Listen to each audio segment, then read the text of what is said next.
toi, tu es qui? Présente-nous. Qui es-tu? Je suis un humain.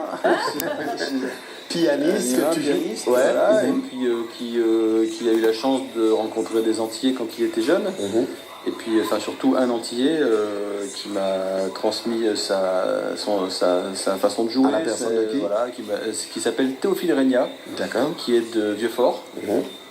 Voilà, qui était dû faire son service militaire en métropole, et puis il a trouvé une doudou, il est resté. Et tant mieux. Et vous vous êtes connus comment? Où? Par hasard. Au service militaire? Non, lui il avait fini son service militaire et moi j'avais pas encore fait le mien, en fait, j'étais vraiment très jeune. Mais comment cette rencontre Et en fait il avait un groupe de reggae. D'accord. Et il recherchait un pianiste pour remplacer le leur. Et je connaissais leur bassiste, voilà, et donc ils m'ont présenté, et puis... et c'est parti comme ça. Puis c'est parti comme ça, on a fait du reggae, ensuite il a dit, bah tiens on ferait bien du zouk maintenant. Et puis donc j'ai fait du zouk, et puis il m'a dit, bah maintenant qu'on fait du zouk, ça va bien de faire la biguine. On fait la biguine. Voilà, il m'a fait la biguine, et puis ainsi de suite. Est-ce que tu avais, avant de le rencontrer, des repères au niveau des gens connus, enfin, des personnalités au niveau de la musique antillaise, guadeloupéenne en particulier? J'écoutais déjà Alain Jean-Marie et Marie Canonge aussi, j'écoutais déjà ces musiciens-là. Et voilà, et puis ensuite, enfin, mon père écoutait beaucoup de musique latine déjà à la maison, donc j'ai baigné là-dedans. Voilà. Qu'est-ce qui t'a emmené au piano? La famille? Le piano, c'est mon père qui a choisi le piano parce qu'il s'est dit tu auras plus de boulot en tant que pianiste qu'en faisant du basson. Donc, et l'histoire du basson, c'est pas une bêtise. Hein, j'ai fait une année de solfège dans ma très jeune enfance et le directeur de l'école était venu me voir en me disant en demandant au prof qui a des bonnes notes. Alors le prof a dit bah, David a des bonnes notes, lui a des bonnes notes, tout ça. Il nous a tous convoqués. Il a dit voilà, l'année prochaine vous ferez du basson.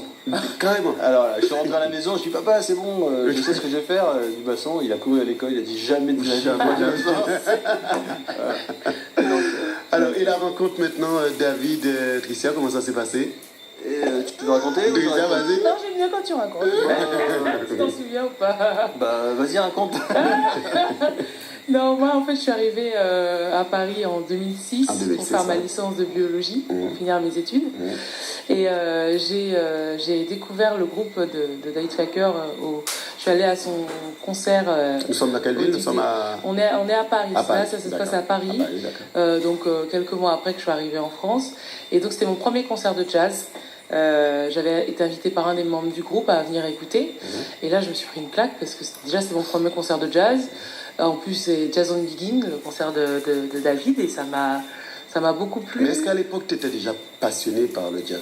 Non, genre, je connaissais pas du tout. Pas du tout, d'accord. Je connaissais juste Summertime et puis What a Wonderful, parce que c'était la pub Bioplay, quoi. Franchement, c'était les seuls contacts que j'avais eu avec le jazz. Mais j'ai découvert, mais je connaissais même pas. Et là, je partais de rien.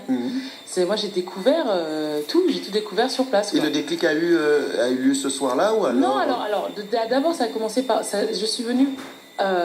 Voir le concert. Par la nuit, oui. Et puis j'ai fait le bœuf avec leur groupe 2 jours plus tard et je chantais des Begin parce qu'en fait c'était Jazz on Begin, donc c'était le lien qu'on avait quand même en commun. Donc j'ai chanté des Begin et puis ensuite je me suis intéressée au jazz. Et là, en fait je suis tombée dedans comme si j'étais toute petite. Et c'est parti assez vite quoi parce que je les ai rencontrés en avril. J'ai fait mon premier concert de jazz payé le 23 juin. Donc 2 mois plus tard. Elle apprend vite. Hein. J'apprends très vite. Elle apprend très vite. Mais j'ai envie de savoir, mais le déclic même, qu'est-ce que le déclic, c'est en écoutant Ella Fitzgerald. Je me suis dit, mais on peut faire ça avec sa voix. C'est-à-dire que c'est tout un univers qui s'ouvre.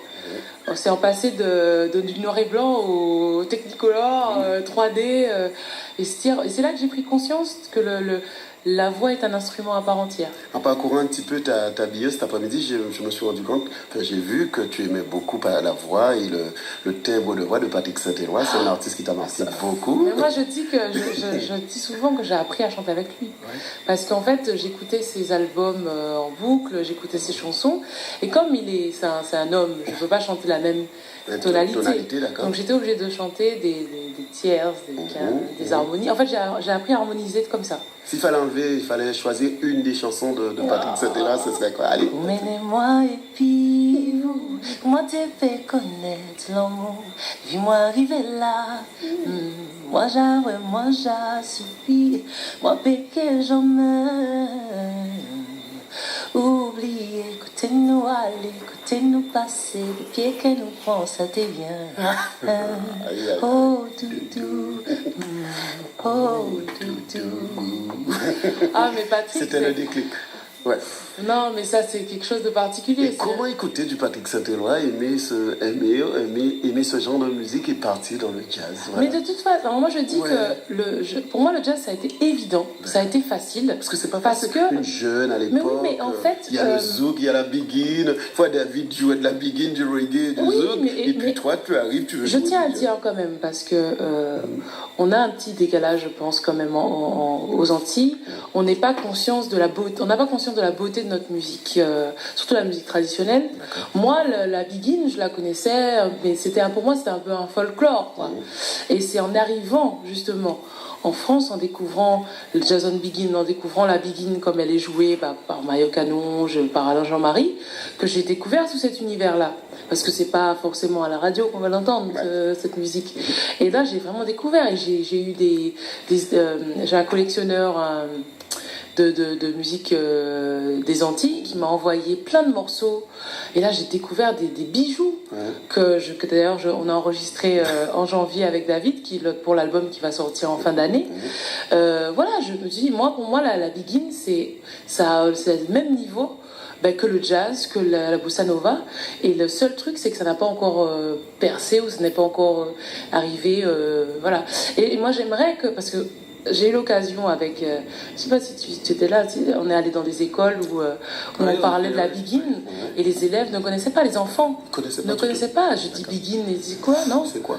Et c'est dommage, mais c'est un peu normal parce que ils vont pas, si on ne leur apprend pas ça à l'école ou ils s'entendent pas ça à la radio, c'est normal, ils n'ont pas la science infuse. Et voilà, moi j'essaie d'apporter ma pierre à l'édifice, mais c'est du travail, mais c'est magnifique. En tout cas, on peut pas passer à côté de la biguine ou du jazz sans avoir quelque chose. La base. Et pour le coup, le jazz, j'avais entendu parler du jazz. Mais c'est vrai que moi, l'image que j'avais du jazz avant de vraiment écouter la Fitzgerald, Louis Armstrong, c'était... c'est arrivé des fois sur des radios de jazz où tu arrives pendant le solo du batteur ou du trompettiste, tu dis mais qu'est-ce que j'ai fait au gars, quoi. J'arrive, il m'agresse comme ça, mais bon, parce qu'il y a différents types de jazz. Il y a le jazz traditionnel qui est accessible à tout le monde, c'est des magnifiques mélodies, des paroles, des poèmes, quoi. Et puis après, tu as le jazz qui a découlé où c'est un peu plus hard, c'est bebop, c'est machin, ou alors des fois, il faut avoir fait l'ENA pour comprendre ce qu'ils ont dit, quoi, ce qu'ils veulent dire. Mais voilà, moi mon jazz, celui qui me touche, c'est le jazz qui a été créé à Harlem, qui a été créé dans la rue, le jazz populaire, qui touche tout le monde. Et souvent, je joue dans des endroits, ça m'arrivait de jouer dans des endroits où il y avait des jeunes, et ils me disaient, ouais, mais moi, le jazz, avant, ça me touchait pas, et toi, ça m'a touché. Ou je joue dans des lieux, et c'est ça qui me touche le plus, dans des lieux où, par exemple, au bar, les gens du bar me disent, ils voient du jazz toute l'année, et ils me disent, là, ça m'a vraiment plu. Parce que c'est vraiment la mélodie et les mélodies et les paroles qui sont mises en avant. Pour ceux et celles qui prennent l'antenne à l'instant, notre invitée c'est Tricia Evic. Elle est là dans le cadre du Créole Jazz Soul que nous allons parler dans un moment. J'ai envie de te poser la question, c'est vrai que bon... On connaît, mais qui est Tricia Evic? Si tu pouvais te décrire en très peu de mots. J'aime bien, comme David, un humain. C'est vrai qu'on a fait la connaissance avec ton pianiste David, mais toi, tu es qui? Ah, mais je suis où? Une Guadeloupéenne qui est partie en 2006. Je suis moitié Guadeloupéenne, moitié martiniquaise. Ma mère est martiniquaise. Mon père est Guadeloupéen. Du Moule. Et du Moule, voilà, la plus belle commune. D'accord, ça. Il faut le préciser quand même parce qu'on a tendance à l'oublier. C'est bon, elle l'a placé. Et non, mais je suis une jeune demoiselle encore jeune, qui évolue dans la musique, qui a la chance d'en avoir fait son métier. C'est une passion et qui me permet d'en vivre. Et j'ai la chance de voyager. Et en fait, oui, je suis musicienne, chanteuse, je sais pas quoi dire.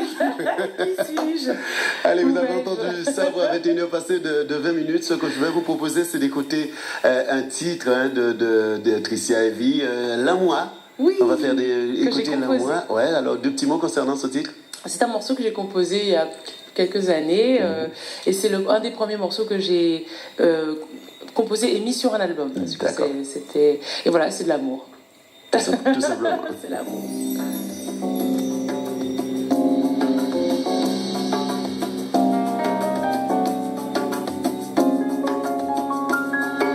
Moi, t'es parti en balaba pour chercher moi. T'es sorti en balaba pour trouver mais non moi kakashi derrière rocher. L'homme moi peut pas trouver comme ça. Moi, t'es senti moi t'es crié en moi. Partez ça si l'on fait pour moi, mais pour sortir de rêve en moi, pour entrer en la lumière comme ça, pour l'amour nous dirait ce qu'il est éternité. Moi j'aimerais si on va pleurer, mais on paraît pour l'idée, parce qu'en bien ça fait, ouais ben moi t'es parti en bas là-bas pour chercher. Moi t'es sorti en bas là-bas entre